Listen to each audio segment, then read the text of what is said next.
Hello friend, welcome to Ang Lihim ng Yaman. Dito mo matutuklasan ang mga prinsipyo ng Biblia na magpapabago sa iyong buhay pinansyal at magpapatibay ng iyong koneksyon sa Diyos. Kung narito ka ngayon, alamin na hindi ito nagkataon. Marahil ay pagod ka nang makita ang pagtatapos ng buwan at ang pera ay hindi sapat. Marahil ay nararamdaman mo na may humahadlang sa iyong kaunlaran. Ngayon, matutuklasan mo ang dalawang awit na isinulat ni David at may makapangyarihang mga prinsipyo ng pagpapala at pagpaparami. Naramdaman mo na ba na kahit anong pilit mo, hindi umuusad ang mga bagay? Ang sweldo ay pumapasok at lumalabas. Nakatambak ang mga bayarin. Ang iyong mga pangarap ay tila mas malayo. At sa kaibuturan, iniisip mo, nakalimutan na ba ako ng Diyos? May ginagawa ba akong mali? Hayaan mong sabihin ko sa iyo ang isang bagay ng buong pagmamahal sa aking puso. Hindi ka nakalimutan ng Diyos. Hindi naman siya kalayuan. Ngunit may isang bagay na hindi alam ng maraming Kristiyano. Ang kasaganaan ay hindi nagmumula sa panalangin lamang, ngunit mula sa inilapat na karunungan. At ang karunungan na ito ay nasa Biblia, nakatago sa mga lugar na kakaunti ang binibigyang pansin ng mga tao. Alam mo ba kung bakit ko sinasabing hidden? Dahil maraming nagbabasa ng salita, ngunit hindi nakikita ang mga prinsipyo ng pagpaparami na naroroon. Marami ang umaawit ng mga awit, ngunit hindi nauunawaan ang code ng kasaganaan na iniwan ni David na itinala para sa atin. At ngayon, matatanggap ninyo ang paghahayag na ito. Ipapakita ko sa iyo ang dalawang partikular na awit na isinulat ni David, dalawang awit na hindi pinapansin ng karamihan kapag ang paksa ay pera at pagpapala sa pananalapi. Ngunit kapag naunawaan mo ang nakasulat doon, kapag inilapat mo ang mga turong iyon sa iyong pang-araw-araw na buhay, may nagbabago. Hindi ito magic, hindi ito swerte. Ito ang prinsipyo ng Diyos na kumikilos sa iyong buhay. Pag-isipan ito, si David ay isang lalaking nagmula sa pagiging pastol hanggang sa hari ng Israel. Alam niya ang kakapusan, panganib, pagtanggi. Ngunit alam din niya ang mga lihim ng banal na probisyon at itinala niya ang lahat ng iyon sa mga awit, hindi lamang para sa pagsamba, kundi para sa pagtuturo sa buhay. At ngayon, matututuhan mo ang mga prinsipyong ito sa praktikal na paraan. Ngunit bago ko ihayag kung aling dalawang awit ang mga iyon, kailangan kong maunawaan ninyo ang isang bagay. Ang kaalaman ng walang aplikasyon ay walang pagbabago. Maaari kang makinig, maaari kang sumang-ayon, ngunit kung hindi mo ito isabuhay, walang magbabago. Kaya ngayon, gusto kong buksan mo ang iyong puso at isipan. Tanggalin ang mga distractions. Focus ka dito sa akin, dahil kung ano ang malapit mong matanggap ay maaaring maging simula ng isang financial turnaround sa iyong buhay. Makinig habang narito ka. Ang ibang mga tao ay tumatanggap ng kaparehong paghahayag na ito, at ang ilan sa kanila ay nagbabago na sa paraan ng pakikitungo nila sa pera, trabaho at mga pagkakataon. Maaaring ikaw ang susunod na taong makakaranas nito. Kung talagang gusto mong buksan ng Diyos ang mga landas ng kaunlaran sa iyong buhay, gusto kitang anyayahan na gumawa ng isang bagay ngayon. Pumunta sa mga komento at ipahayag ng may pananampalataya. Tinatanggap ko ang karunungan ni David upang umunlad. Isulat ito ngayon dahil may kapangyarihan ang pagpapahayag ng pananampalataya. At kapag ipinahayag mo ito, sinasabi mo sa espiritual na mundo, handa akong tumanggap. At ngayon, dumating na ang oras. Ipapahayag ko sa iyo kung aling dalawang nakalimutang awit ang may hawak ng code ng milyonaryo ni David. Bigyang pansin dahil maaaring baguhin nito ang lahat. Ang dalawang awit na nais kong ipakita sa iyo ngayon ay Salmo 1 at Salmo 112. Marahil ay iniisip mo, ngunit alam ko na ang mga awit na ito. Oo, maaaring kilala mo sila. Pero ang tanong, naintindihan mo ba talaga ang nakasulat doon? Napagtanto mo ba na ang mga awit na ito ay tunay na mga manual para sa kaunlaran? Magsimula tayo sa awit 1. Versikulo 1-3 sinasabi niya ito, "Mapalad ang tao na hindi lumalakad sa payo ng masama, ni tumatayo sa daan ng mga makasalanan, ni nauupo man sa upuan ng mga manglilibak. Ngunit ang kaniyang kaluguran ay nasa kautusan ng Panginoon, at sa kaniyang kautusan ay nagbubulay-bulay siya araw at gabi. Nakita mo ba ang nakasulat? Lahat ng gagawin mo ay uunlad." Ito ay hindi isang malabong pangako. Ito ay isang garantiya mula sa Diyos. Ngunit unawain, ang pagpapalang ito ay hindi kusang dumarating. Dumating ito sa isang siya ay nagbubulay-bulay sa salita ng Diyos araw at gabi. Ang pagmumuni-muni ay hindi lamang pagbabasa ng Biblia paminsan-minsan. Ang pagmumuni-muni ay pagmumuni-muni, ito ay pag-iisip, ito ay nagpapahintulot sa salita na hubugin ang iyong isip at ang iyong mga desisyon. Kapag ginawa mo ito, magiging parang puno kang nakatanim sa tabi ng mga batis ng tubig. Hindi ka natutuyo, hindi ka nalalanta, namumunga ka, at lahat ng iyong ginagawa ay uunlad. Ngayon pumunta tayo sa awit 112, versikulo 1-3. "Mapalad ang taong may takot sa Panginoon, na nakasusumpong ng malaking kaluguran sa kanyang mga utos. Ang kanyang mga inapo ay magiging makapangyarihan sa lupain. Ang lahi ng matuwid ay pagpapalain. Kayamanan at kayamanan ay nasa kanyang bahay, at ang kanyang katuwiran ay nananatili magpakailanman." Nabasa mo ba yon? Ang kasaganaan at kayamanan ay nasa iyong tahanan. Hindi kasalanan ang hangarin, ang kaunlaran. Hindi kasalanan ang gusto mong mabuhay ng maayos ang iyong pamilya. Ipinangako ito ng Diyos sa mga may takot sila sa Panginoon at sumusunod sa kanyang mga utos. Ang dalawang awit na ito ay nagpapakita ng isang bagay na napakalinaw. Ang kaunlaran ay bunga ng isang buhay na nakahanay sa Diyos. Hindi ito swerte, hindi ito magic. Ito ay pagsunod, ito ay karunungan, ito ay pagtatanim ng tamang mga binhi. Naunawaan ito ni David. Alam niya na kapag lumakad ka sa mga daan ng Diyos, kapag nagninilay-nilay ka sa salita, kapag natatakot ka sa Panginoon at sumunod, darating ang mga pagpapala. At ito ay hindi lamang espiritual na pagpapala, ito ay praktikal, pinansyal, material na pagpapala. Ngunit narito ang sikreto na nakakaligtaan ng marami. Kailangan mong ilapat ang mga prinsipyong ito sa iyong pang-araw-araw na buhay.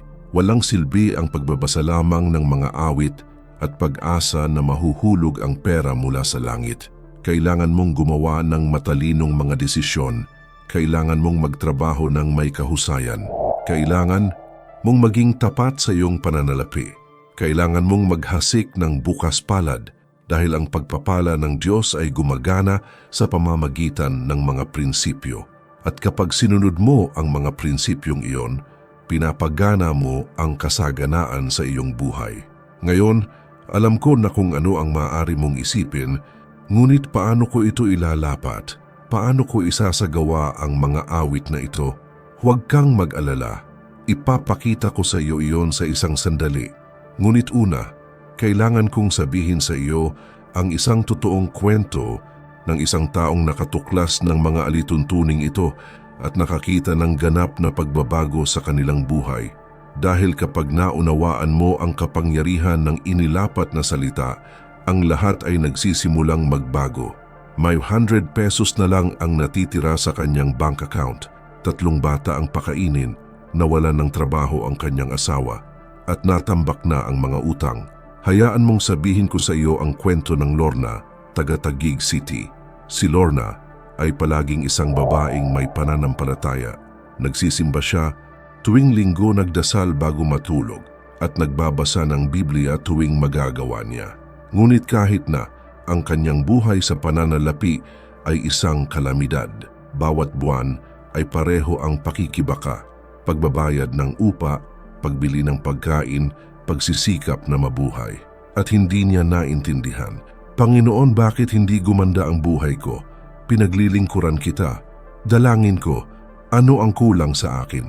Isang araw, pagod at desperado, binuksan ni Lorna ang Biblia ng random at bumagsak ang mga mata niya. Salmo 1. Binasa niya ito minsan, binasa niya ulit, at pagkatapos may pumasok sa isip niya.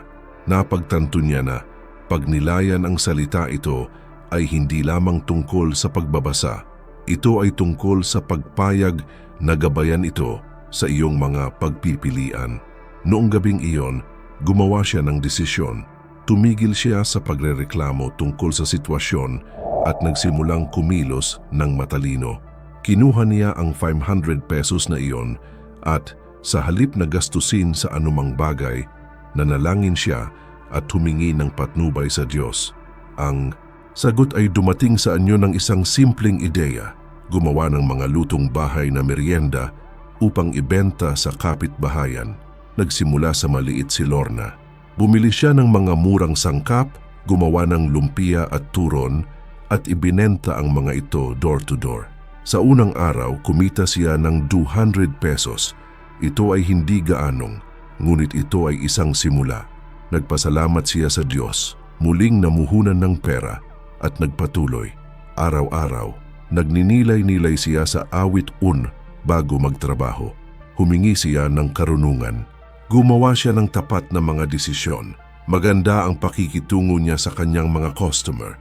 At alam mo kung ano ang nangyari. Sa 3 buwan, mayroon na siyang mga regular na customer. Sa 6 na buwan, nagbukas siya ng maliit na tindahan, isang uri ng pastry shop, sa harap ng kanyang bahay.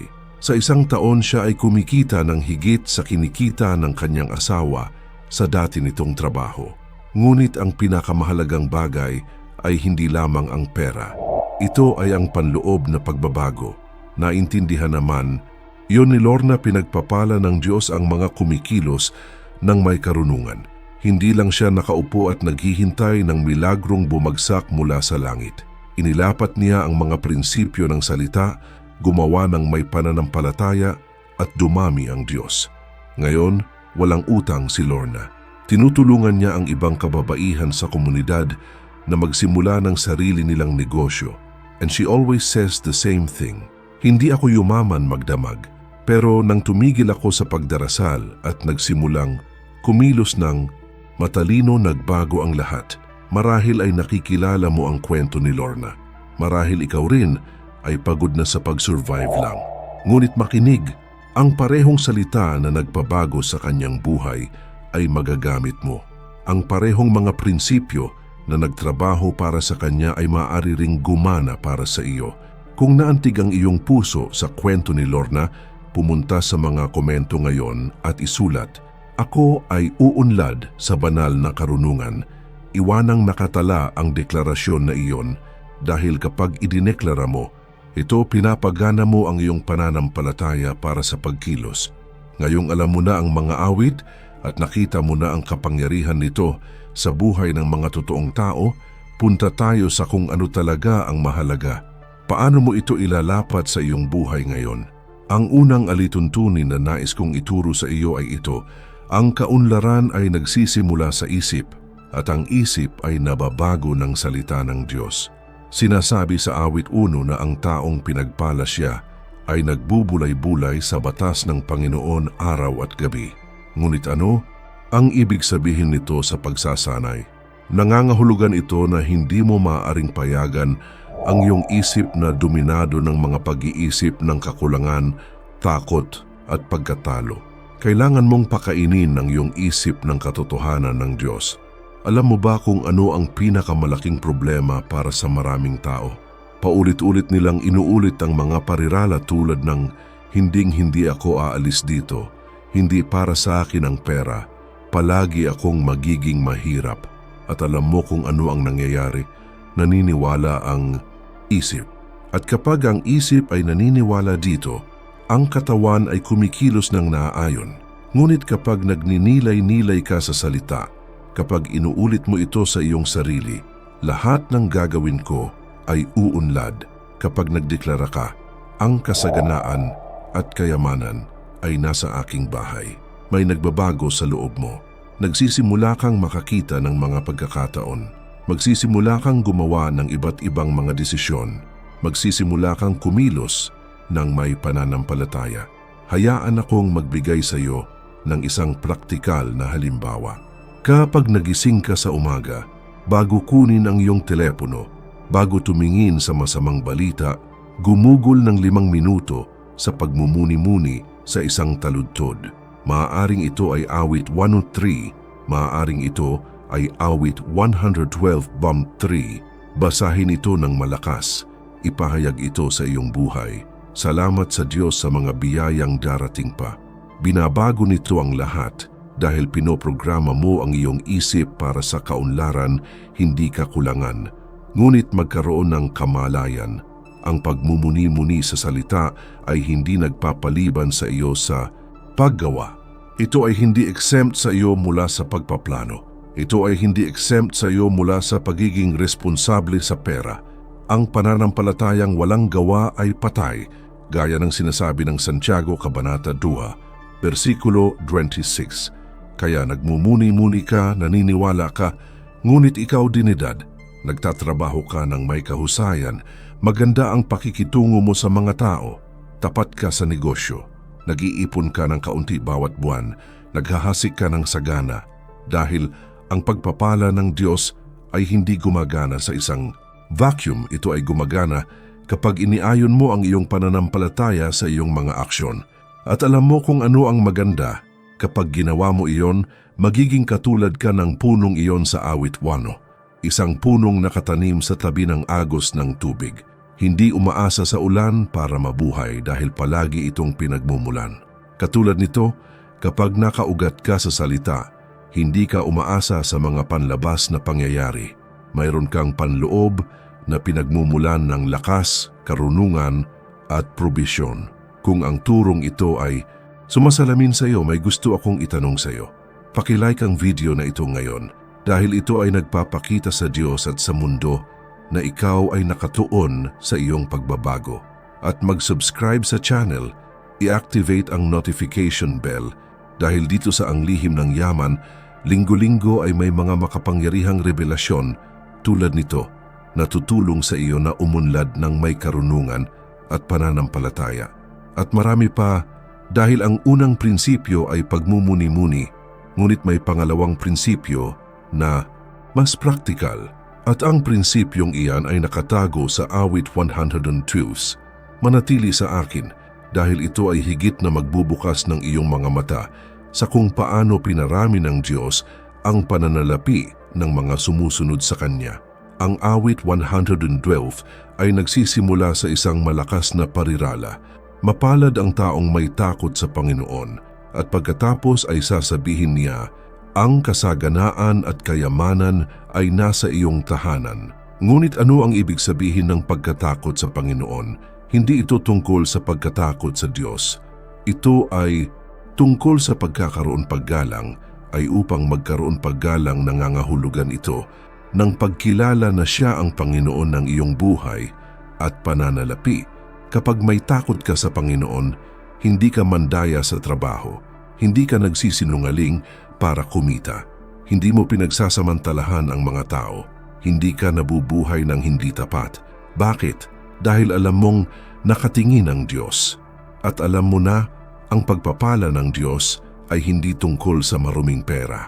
Maraming tao ang gustong umunlad, ngunit gusto nilang umunlad sa maling paraan. Gusto nila ng mga shortcut, gusto nilang manloko, magnakaw, magmanipula. At pagkatapos ay nagtataka sila kung bakit hindi umuunlad ang buhay. Ang sagot ay simple.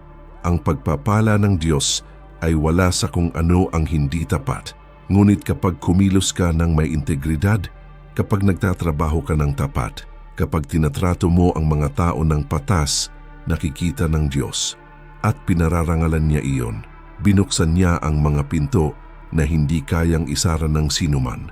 Pinaparami niya ang kaunting mayroon ka.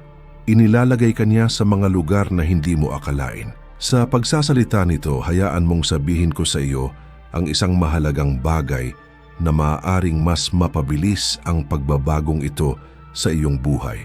Maraming tao ang natigil sa parehong siklo ng pananalapi dahil walang nagturo sa kanila kung paano ihanay ang kanilang mga isip sa mga praktikal na aksyon para sa kaunlaran.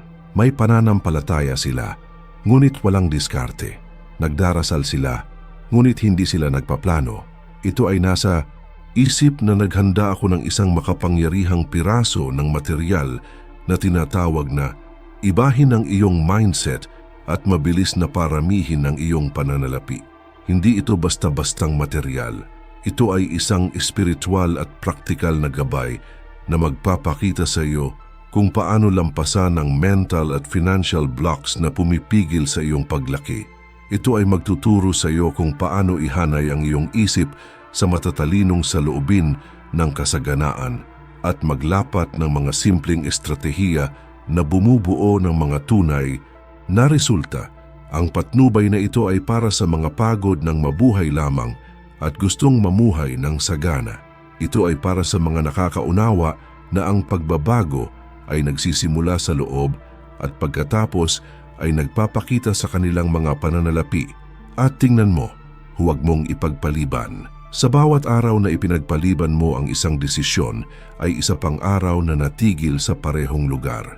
Pumunta sa unang nakapin na komento sa ibaba ng video na ito at i-download ang material habang available pa ito. Dahil ang kaalaman na walang aplikasyon ay hindi nagdudulot ng pagbabago. Ngunit kapag inilapat mo ang iyong natutunan, nagbabago ang lahat. Balik tayo sa pinag-usapan. Ang pangalawang prinsipyo ay ang matakot sa Panginoon at sumunod. At direktang kumokonekta ito sa susunod na puntong gusto kong ipakita sa iyo, pagkabukas palad. Mayroong talata sa Awit 100 versikulo 5 na hindi pinapansin ng marami. Sinasabi nito, mapalad ang taong maawain at nagpapahiram. Ipagtatanggol niya ang kaniyang usap sa paghatol. At idinagdag ng versikulo 9, siya ay nagpangalat, siya ay nagbigay sa nangangailangan. Ang kaniyang katuwiran ay nananatili magpakailanman. Nakikita mo ba ang pattern? Ang taong umuunlad ay hindi ang nag-iipon. Ito ay ang isa na mula sa ito ay ang isa na naghahasik. Ito ay maaring mukhang kontradiksyon. Maari mong isipin, ngunit halos wala akong sapat para sa aking sarili, paano ko ibibigay sa iba? At doon mismo namamalagi ang sikreto. Pinapararami ng Diyos ang iyong itinanim, hindi ang iyong itinatago. Kapag bukas palad kang nagbibigay, kapag tinutulungan mo ang isang taong nangangailangan, kapag naghasik ka sa gawain ng Diyos, pinapagana mo ang isang makapangyarihang espiritual na prinsipyo. Sinasabi mo, Panginoon, nagtitiwala ako na ikaw ang aking tagapagkaloob. Hindi ako mabubuhay sa kalakip at alam mo kung ano ang nangyayari. Pinarangalan iyon ng Diyos. Binuksan niya ang mga bintana sa langit at ibinubuhos ang mga pagpapala na wala kang mapaglagyan. Gaya ng sinasabi sa Malakias Kabanata 3, talata 10, ngunit magkaroon ng kamalayan. Ang pagkabukas palad ay hindi tungkol sa pagbibigay na umaasang tatanggap. Hindi ito tungkol sa pagmamanipula ng Diyos.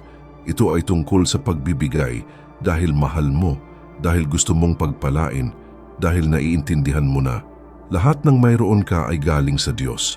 At narito ang isang praktikal na payo. Magsimula sa maliit. Kung kakaunti ang mayroon ka, magbigay ng kaunti. Kung 10 pesos lang ang maitutulong mo, tumulong ka. Kung maaari kang bumili ng pagkain para sa isang taong nagugutom, gawin ito. Dahil hindi ang halaga ang mahalaga, ang puso kung saan ka nagbibigay. Kapag nabubuhay ka ng ganito, may nagbabago sa loob mo. Huminto ka sa pamumuhay sa takot sa kakapusan at magsimulang mamuhay ng may kumpiyansa sa probisyon. At ang Diyos na nakakakita ng iyong puso ay dumarami. Kung nais mong buhayin ang prinsipyong ito ng pagkabukas palad sa iyong buhay, pumunta sa mga komento at ipahayag, ako ay naghahasik ng sagana at umaani ng sagana. Isulat ito ngayon. Dahil kapag idineklara mo ito, sinasabi mo sa langit, nagtitiwala ako, naniniwala ako, mabubuhay ako sa kabutihang loob. At ngayon, kailangan kong sabihin sa iyo ang isang bagay na napakaseryoso. Isang bagay na maaring humahadlang sa iyong kaunlaran nang hindi mo namamalayan. Bigyang pansin dahil ang susunod na paghahayag na ito ay maaring ganap na magbago sa paraan ng pagtingin mo sa iyong pananalapi at sa iyong relasyon sa Diyos. Ang awit 1 versikulo 3 ay nagsasabi ng isang napakahalagang bagay na hindi pinapansin ng karamihan. Sinasabi nito na ang puno namumunga ito sa kanyang kapanahunan. Napansin mo ba? Sa angkop na istasyon, hindi dati, hindi pagkatapos, sa tamang panahon. At narito ang isa sa pinakamalaking dahilan kung bakit maraming tao ang sumusuko sa pananampalataya. Gusto nila ng agarang resulta. Gusto nilang umunlad sa magdamag. At kapag hindi iyon nangyari, nawawalan sila ng pag-asa. Ngunit makinig, ang kaunlaran ay isang proseso. It's planting, it's time, it's harvesting. Hindi ka magtanim ngayon at mag-aani bukas. Ikaw ay nagtatanim. Ikaw ay nagdidilig, ikaw ay nag-aalaga dito, at pagkatapos sa takdang panahon, ang pag-aani ay darating. Naunawaan ito ni David. Ilang taon siyang nag-aalaga ng mga tupa bago naging hari. Hinarap niya ang pag-uusig, naghintay siya, nagtiwala siya. At sa panahon ng Diyos, nakita niyang natupad ang pangako. Marahil ikaw ay nasa yugto ng pagtatanim ngayon. Nagsusumikap ka, tapat ka, ginagawa mo ang lahat ng tama, ngunit hindi mo pa rin nakikita ang mga resulta. Huwag kang susuko dahil ginagarantiyahan ng Biblia magbubunga ka sa tamang panahon at marami pa. Habang naghihintay ka, ginagawa ka ng Diyos. Siya ang humuhubog sa iyong pagkatao. Inihahanda ka niya para tanggapin ang pagpapala. Dahil kung bibigyan ka ng Diyos ng kasaganaan bago ka handa, maaari mong sirain ang lahat. Kaya magtiwala sa proseso, magtiwala sa timing ng Diyos. Patuloy na pagnilayan ang salita, patuloy na kumilos ng matalino, panatilihin ang pagiging mapagbigay, at darating ang araw na babalikan mo at makikita mong sulit ang lahat. Ang katotohanan ito ay napakalakas para itago sa iyong sarili. Kung ang mensaheng ito ay nakaantig sa iyong puso, ibahagi ang video na ito ngayon. Ipadala ito sa kaibigang iyon na pinanghihinaan ng loob, sa pinsang iyon na nahihirapan sa pananalapi, sa kapatid na lalaki o babae sa simbahan na kailangang marinig ito. Dahil ang mensaheng ito ay maaaring ang eksaktong kailangan ng isang tao ngayon. Ibahagi ito ngayon, maging channel ng pagpapala sa buhay ng iba. At hindi pa ako tapos.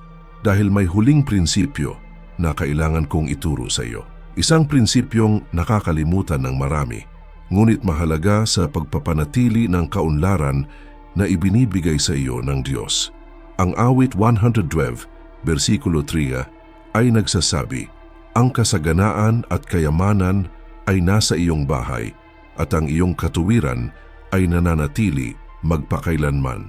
Naiintindihan mo ba ang salita nananatili? Ang kaunlaran ay hindi lamang tungkol sa paggawa ng pera. Ito ay tungkol sa pag-iingat nito. Ito ay tungkol sa pamamahala nito ng maayos. Ito ay tungkol sa pagiging isang mabuting katiwala ng kung ano ang ipinagkatiwala sa iyo ng Diyos. Maraming tao ang nakakatanggap ng mga financial blessings, ngunit nawawala ang lahat dahil hindi nila alam kung paano pamahalaan ang mga ito. Gumastos sila ng walang ingat, nabaon sa utang, nakakalimutan nilang magpasalamat sa Diyos. At narito ang ikalimang prinsipyo, pasasalamat at pangangasiwa. Kapag pinagpala ka ng Diyos, ang unang bagay na dapat mong gawin ay magpasalamat sa iyong pang-araw-araw na tinapay. Magpasalamat sa iyong trabaho. Magpasalamat sa pagkakataon. Magpasalamat sa probisyon. Dahil kapag nagpasalamat ka, kinikilala mo na ang lahat ay nagmumula sa Diyos at hindi sa iyong sariling pagsisikap. At bukod sa pagiging mapagpasalamat, kailangan mong maging isang mabuting tagapangasiwa. Ibig sabihin, hindi ginagastos lahat ng kinikita mo. Nag-iipon ng kaunti bawat buwan. Pagpaplano para sa hinaharap.